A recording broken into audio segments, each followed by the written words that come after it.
एक औरत ने मौत के देवता यमराज से आमने सामने बहस की और जीत गई।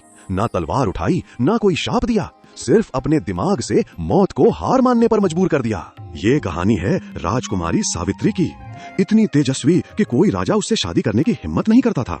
तो उसके पिता ने कहा, बेटी तू खुद अपना पति ढूंढ ले। सावित्री ने पूरे देश में घूमकर अपना पति चुना, सत्यवान, एक गिरे हुए राजा का बेटा जो जंगल में रहता था। पर तब नारद मुनि ने एक डरावनी बात बताई, सत्यवान की उम्र सिर्फ 1 साल है। सावित्री के माँ बाप ने हाथ जोड़कर मना किया, बेटी कोई और चुन ले। पर सावित्री ने कहा, मैं अपना वचन नहीं तोड़ूंगी, जो फैसला कर लिया वो बदलूंगा नहीं, चाहे मौत सामने खड़ी हो।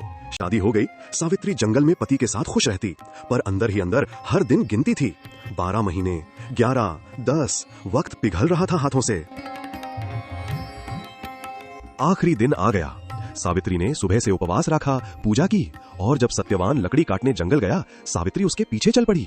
आज मेरा दिल नहीं मानता, तुम्हें अकेला जाने दो। फिर वो पाल आया, सत्यवान लड़खड़ाया और सावित्री की गोद में गिर गया। उसकी सांसें रुकी। तभी धरती कांपी, हवा थम गई और यमराज प्रकट हुए अपने काले भैंसे पर, हाथ में पाश लिए। यमराज ने सत्यवान की आत्मा अपने पाश में बांधी और चलने लगे, पर सावित्री उठी और मौत के देवता के पीछे चल पड़ी। यमराज ने कहा, रुको, कोई इंसान मौत का पीछा नहीं करता, लौट जाओ। पर सावित्री रुकी नहीं, वो चलती रही और इतनी गहरी, इतनी सूची बातें करती रही कि यमराज प्रभावित हो गए। उन्होंने कहा, तुझे तेरी भक्ति का इनाम मिलेगा, कुछ भी मांग, पर सत्यवान की जान नहीं। पहला वरदान, सावित्री ने कहा, मेरे ससुर की आंखें लौट आएं, वो देख सकें। यमराज ने कहा, तथास्तु। दूसरा वरदान, उनका खोया हुआ राज्य वापस मिले। यमराज बोले, तथास्तु। सब दे दिया बिना सोचे। और फिर सावित्री ने तीसरा वरदान मांगा, जो यमराज की सोच से 1000 कदम आगे था।